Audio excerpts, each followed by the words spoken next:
Bien, bonjour à tous et bienvenue pour cette conférence débat. Nous allons découvrir ensemble un savoir-faire horloger inédit, savoir-faire transmanche, dans le cadre du jumelage qui relie la commune, la capitale du cuivre, la commune de Villedieu-les-Poêles-Ruffini et la paroisse Saint-Sauveur sur l'île de Jersey. Nous allons parler de ces relations transmanches, de cette relation inédite entre Normandie continentale et île anglo-normande. Cette visioconférence est proposée avec le réseau des entrepreneurs du pays du Mont-Saint-Michel. Alors, pour rentrer dans ce sujet, je vous propose de l'aborder à travers le prisme d'un jumelage. Il existe des relations extrêmement dynamiques portées entre les îles anglo-normandes et de grands terroirs du département de la Manche.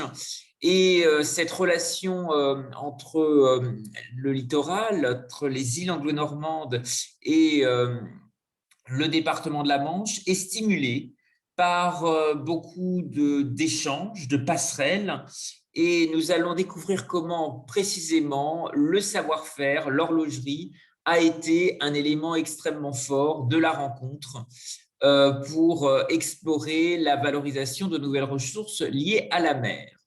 Et donc, c'est précisément ce sujet, ce rayonnement de la Manche au-delà des mers et des océans que je vous propose de découvrir ensemble.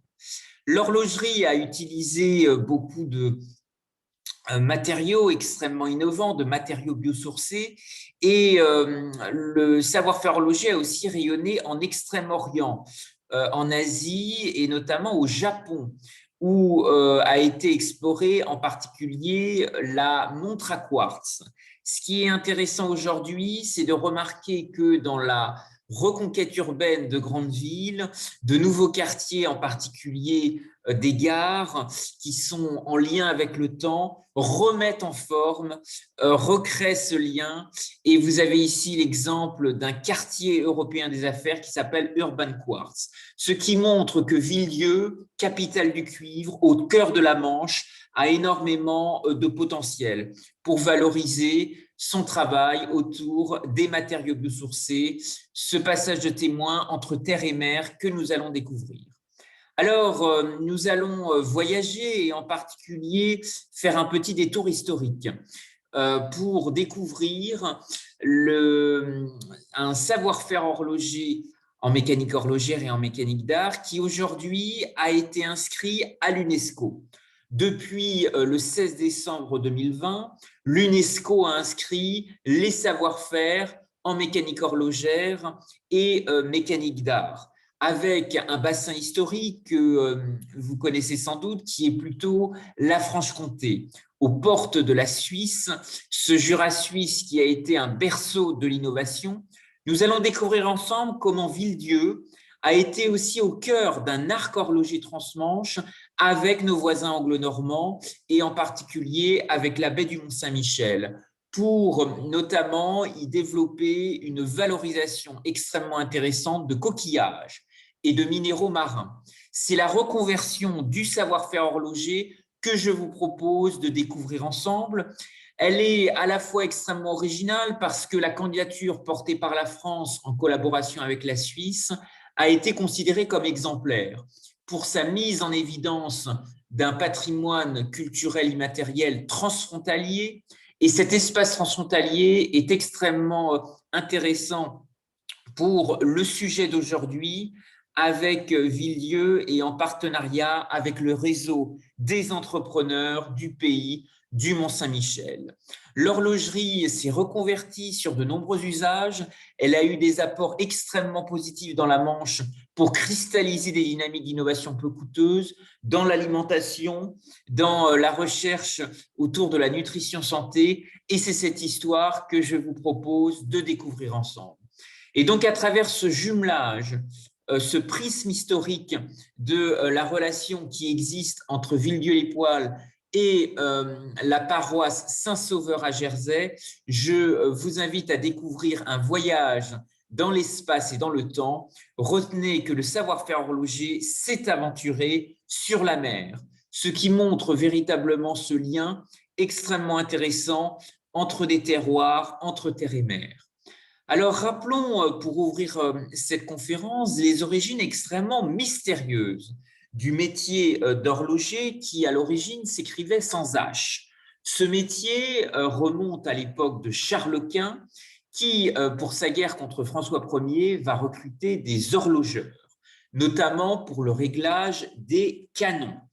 Ce qui explique peut-être le terreau d'invention que la Manche développera, car extrêmement exposé sur les mers, sur cet axe transmanche, ce couloir vers l'Europe du Nord, où les Habsbourg, la grande Armada espagnole, a aussi essaimé. Et il y a eu dans la baie du Mont-Saint-Michel des échanges extrêmement riches avec l'Espagne qui ont aussi stimulé des savoir-faire en matière d'innovation. Je vous parlais du quartz, qui a été aussi un élément extrêmement important de découverte lors notamment de recherches archéologiques et qui permet peut-être de saisir l'environnement nomade des échanges qui ont pu justement exister sur l'espace transmanche. Alors, le savoir-faire horloger, comme je vous l'indiquais, est fortement lié à un élément fort politique relatif à la question des frontières. Louis XIII et son fils Louis XIV ayant repris la Franche-Comté à l'Espagne, ce contexte politique des frontières va énormément bouleverser également notre relation à la mer et notre relation aux océans. Le roi de France va mettre en place toutes sortes de dîmes et taxes et toutes sortes d'impôts, et les francs-comtois vont rapidement se rendre compte que du côté suisse, c'est moins cher. Et une contrebande horlogère va s'organiser sur les côtes normandes en relation avec les îles, et c'est précisément cette contrebande de connaissances et de compétences qui se poursuit toujours aujourd'hui. Ce qui montre un formidable canal d'innovation, un transfert extrêmement riche qui a pu se développer. Aujourd'hui, cet enseignement autour du savoir-faire horloger existe toujours, tout près aux portes de la Normandie, à proximité des Marches de Bretagne. Vous avez un campus des métiers qui est très ouvert sur la baie du Mont-Saint-Michel et qui permet aujourd'hui encore de transmettre ce savoir-faire. Alors, je vais vous parler d'une bijouterie-horlogerie qui a beaucoup fait sensation dans la baie du Mont-Saint-Michel et qui avait comme emplacement historique la grande rue des Stuarts. Cette bijouterie-horlogerie a été créée par mon arrière-grand-père et elle a développé une très forte émulation pour décloisonner l'innovation avec les territoires, sur les côtes normandes, en relation avec les inventeurs et les innovateurs de la baie du Mont-Saint-Michel. Ce qui explique, et pour résumer la grande culture de l'innovation de cette bijouterie-horlogerie familiale, j'ai mis en bas de cette slide peut-être ce qui peut effectivement résumer ce tempérament, cet ADN de l'innovation. L'horlogerie a besoin d'OPA, oser, préparer et anticiper l'avenir. Alors, je voudrais revenir peut-être au rôle de détaillant avec la marque Zénith qui a développé cette bijouterie-horlogerie dans la baie du Mont-Saint-Michel. Il y a effectivement une marque que vous avez dû voir dans la vitrine de cette bijouterie-horlogerie sur la précédente slide en photo, une marque horlogère qui à l'époque fait beaucoup sensation. Elle est la première à bâtir et à imaginer de vastes espaces lumineux dédiés à l'horlogerie où le travail est contrôlé de bout en bout et industrialisé, en s'inspirant notamment de techniques nord-américaines. Et la réunion de l'ensemble de ces métiers d'horlogerie est une véritable innovation et fait considérablement progresser la technique en réduisant les erreurs et les malfaçons. Alors, cette marque Zénith, qui fait sensation dans la baie du Mont-Saint-Michel et qui a une notoriété grâce à plusieurs expositions universelles, a été portée par plusieurs personnalités que vous avez ici sur cette slide. Ce qui est assez exceptionnel, je voudrais vous parler de certains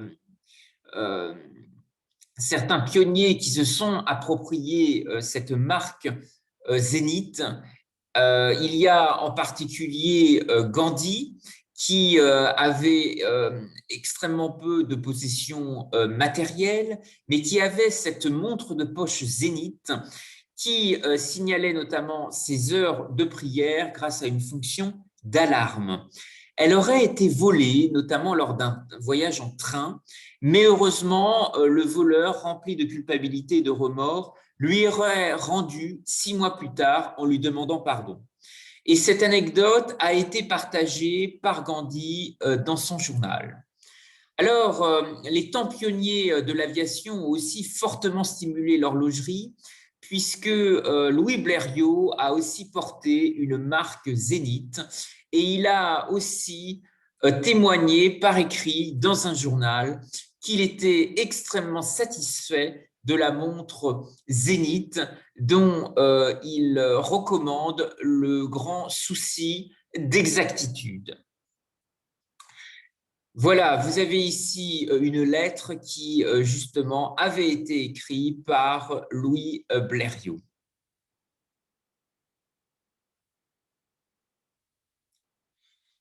Revenons maintenant sur cette baie du Mont-Saint-Michel qui a été ce passage de témoin entre Villedieu-les-Poêles, Rouffigny et les îles anglo-normandes. L'innovation a circulé extrêmement vite aux portes de la Normandie, sur les côtes normandes, en s'ouvrant vers les îles, mais aussi vers la Bretagne et en particulier l'île-et-Vilaine. Ce qui a permis de permettre à l'innovation de circuler extrêmement vite, c'est plus particulièrement le travail d'un territoire qui a su fonctionner en réseau, d'où l'expression de l'espace solide des territoires à l'espace fluide du monde. Et il y a eu un arc horloger transmanche qui s'est développé, qui a reconverti des savoir-faire horlogers pour être un véritable moteur de valorisation de la propriété intellectuelle de l'agriculture, autour des sciences du vivant, des biotechnologies et de la nutrition santé. Alors, pour bien comprendre ce cheminement, il faut vous imaginer sur une plage, en promenade dans la baie du Mont-Saint-Michel, et bien souvent, vous pouvez observer des nombreuses traces de coquillages sur le sable. Eh bien, sans le savoir, vous êtes entouré de calcium. Et le calcium, c'est la vie.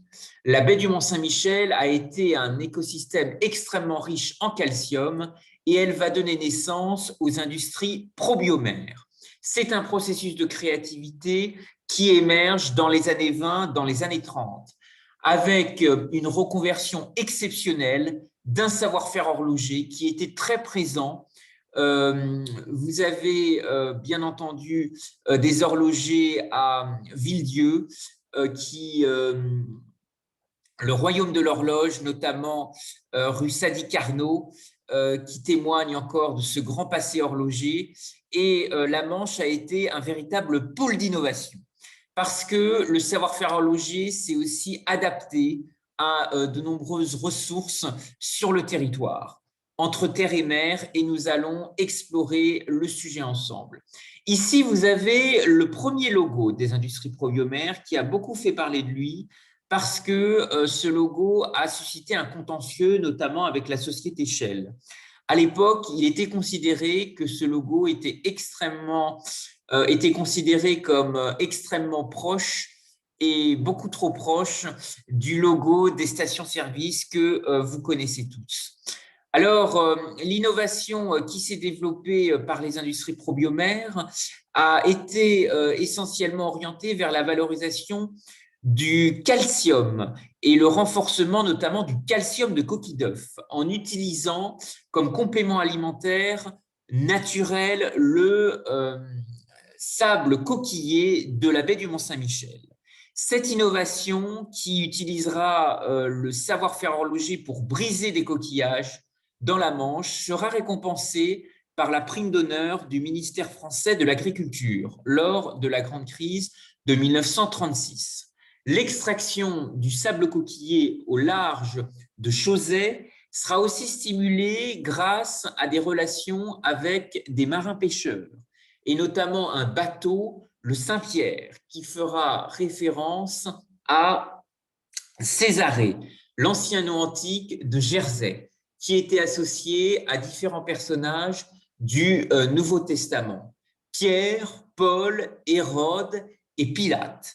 Et le nom Césarée pour désigner Jersey fut maintenu jusqu'à ce que l'Empire romain se christianise et devienne Ennium, forme latinisée désignant la très grande île. Jersey se trouvant être la plus grande île mentionnée à l'époque antique dans l'itinéraire d'Antonin qui la situait entre Aurigny et Ouessant. Alors, les industries probiomères qui ont utilisé l'horlogerie pour l'appliquer au domaine de la nutrition santé, de l'agriculture et de la valorisation de nouvelles ressources liées à la mer ont d'abord développé une culture du brevet. Des brevets ont été brevetés avant de les industrialiser. C'est effectivement ce développement de l'innovation qui a été extrêmement intéressant. Des partenariats atypiques ont aussi été développés pour permettre un développement international. Les industries probiomères se sont implantées près de Saint-Malo et ont à ce titre mis en place des relations à la fois étonnantes avec des filières de l'économie monastique. Ce sont en particulier les moines de l'abbaye de Sept-Fonds qui fabriquent la germaline, mais aussi des relations avec des milieux scientifiques. Et je pense en particulier à la biologiste Lucie Randouin, à une époque où l'agrégation était principalement réservée aux hommes. Et cette grande chercheure biologiste, Lucie Randouin, va être la première femme à enseigner en Sorbonne et à rejoindre l'Académie de médecine. Ce qui va aussi pousser les acteurs de la baie du Mont-Saint-Michel à innover, c'est la recherche de nouveaux matériaux biosourcés. Ce biomimétisme qui sera extrêmement stimulé, en particulier parce que les huîtres qui étaient utilisées pour renforcer le calcium de coquille d'œuf va se heurter à une période de pénurie. Pénurie dans la baie du Mont-Saint-Michel avec les maladies qui sera rencontrée auprès de nombreux coquillages marins et en particulier les huîtres. Les ostréiculteurs, en particulier de Cancale, recevront l'aide de leurs homologues japonais pour reconstruire les parcs décimés. Et la même année, Rennes se développera un jumelage avec Sendai au Japon. Alors, ce sujet est intéressant à développer parce que il y a aujourd'hui, de l'autre côté de la Manche, des dynamiques d'innovation qui rentrent dans l'agenda et font partie pleinement intégrante des prochaines COP et en particulier de la COP 26 qui se déroulera au Royaume-Uni à Glasgow. Il y a la COP 21 qui a fait beaucoup parler d'elle en France et rapidement des pays qui se sont intéressés à des innovations, notamment pour utiliser l'amidon de manioc, qui a été notamment une alternative lors de la pénurie d'huîtres, de coquillages marins qui fragilisait l'écosystème de la baie du Mont-Saint-Michel. Et la farine de manioc a été utilisée comme complément alimentaire naturel. Elle est encore très développée en Afrique et dans l'océan Indien. Et a été développée lors de la COP 23 une technologie indonésienne qui justement utilise l'amidon de manioc pour le transformer en sac et notamment en sachets biologiques, ce qui fait voyager l'innovation entre les continents parce que ce procédé indonésien intéresse beaucoup les Africains.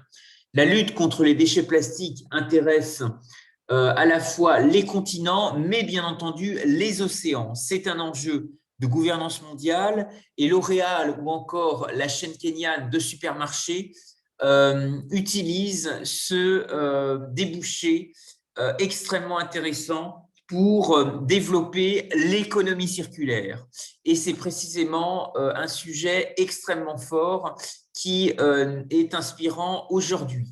Alors, l'économie circulaire entre Villedieu-les-Poêles et Roufigny et la paroisse Saint-Sauveur à Jersey présente un très grand potentiel parce que cette grande capitale du cuivre peut certainement encourager à travers son patrimoine le croisement de filières et pousser les acteurs à innover demain. Je vous ai parlé du rôle très important joué par cet axe horloger transmanche. Bien entendu, les îles anglo-normandes ont été à ce titre des véritables laboratoires d'innovation. C'est aussi un quartier insulaire de Granville qui est l'archipel de Chausey, qui lui aussi était extrêmement riche en minéraux marins et qui a été un véritable axe transmanche d'échange. Bien entendu, Jersey aussi a été extrêmement porteur dans ce domaine. L'un des écrivains qui résume peut-être le mieux cette relation et ce rapport à la mer, c'est Victor Hugo, qui a été en exil à Guernesey pendant 15 ans. Et il y a véritablement la figure d'un roi au crier de l'océan qui a été au cœur de sa créativité littéraire.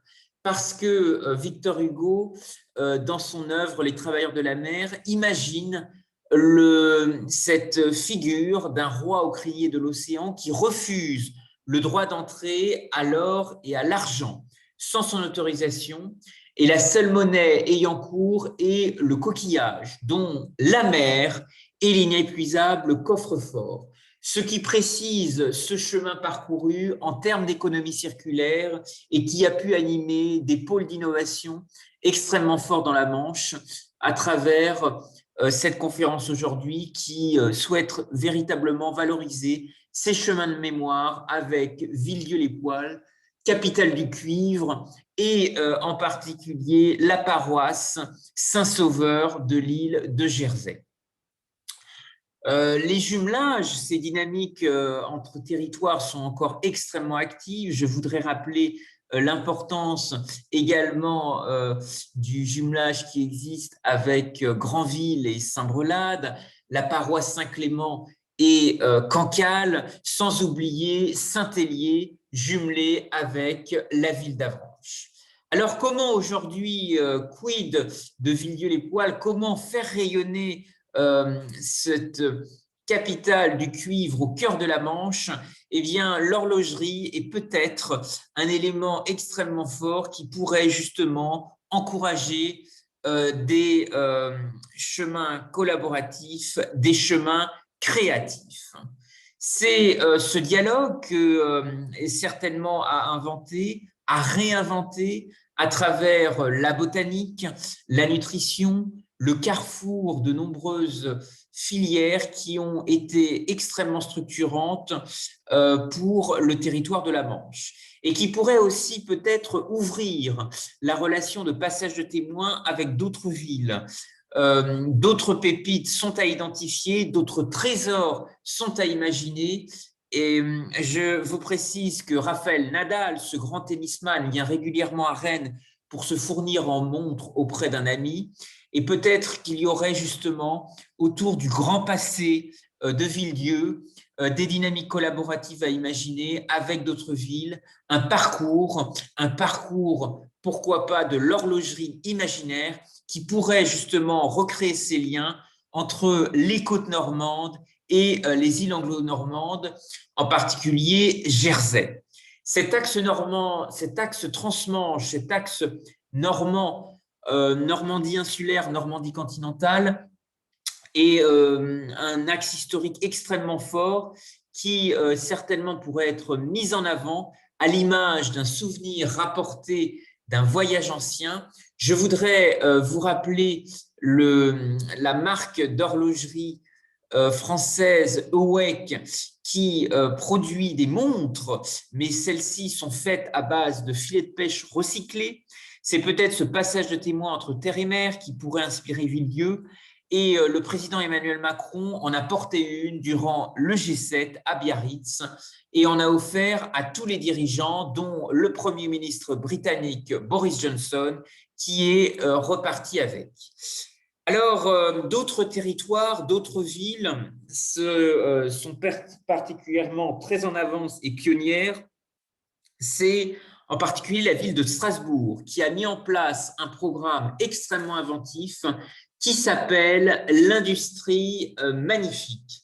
L'Industrie magnifique a été essentiellement portée par un groupe de grands capitaines d'industrie et par le génie, l'audace d'un designer. C'est tout simplement le directeur Cronenbourg, le directeur monde du groupe Cronenbourg, qui a été à l'initiative de cette formidable odyssée, l'Industrie magnifique, qui vise véritablement à faire revivre des vieux métiers, à les mettre en valeur dans l'espace public.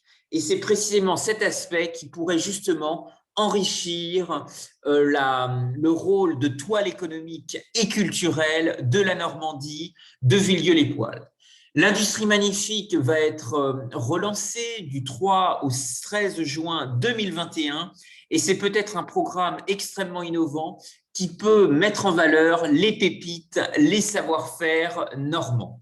Je voudrais aussi vous faire voyager du côté de la Bretagne et vous parler du rôle aussi de la glacière de Lorient, ce tiers-lieu maritime qui, lui aussi, a vocation à accompagner la reconversion de nouveaux, mais aussi d'anciens métiers. C'est ça l'innovation, c'est créer un rôle de défricheur, c'est créer un rôle de laboratoire d'idées et Villedieu pourrait tout à fait être ce pôle qui imagine demain. Je vous ai parlé au début de cette présentation, l'introduction de la marque Zénith qui fait partie maintenant du groupe LVMH. Ce qui est extraordinaire, et la marque Zénith dans sa relation avec Gandhi a aussi quelque chose d'intéressant dans ce sillon de créativité, c'est qu'en plein cœur de Paris, à proximité du jardin d'acclimatation, vous avez la possibilité d'observer ce vaisseau de proue, cette fondation LVMH qui a épousé la forme d'un bateau. C'est peut-être ce clin d'œil avec les côtes normandes, avec la baie du Mont-Saint-Michel, avec ce passage de témoin entre terre et mer.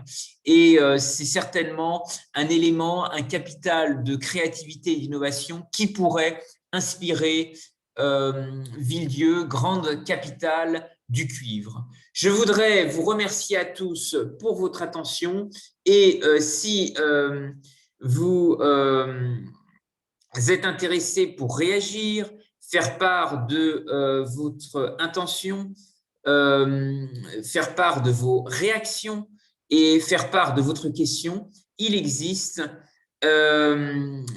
une bulle de discussion dans laquelle vous pouvez signaler vos remarques et interrogations.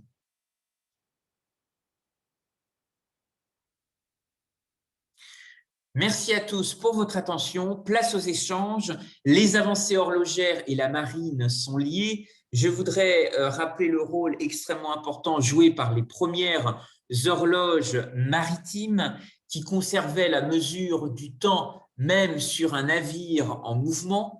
Cela fut une véritable révolution.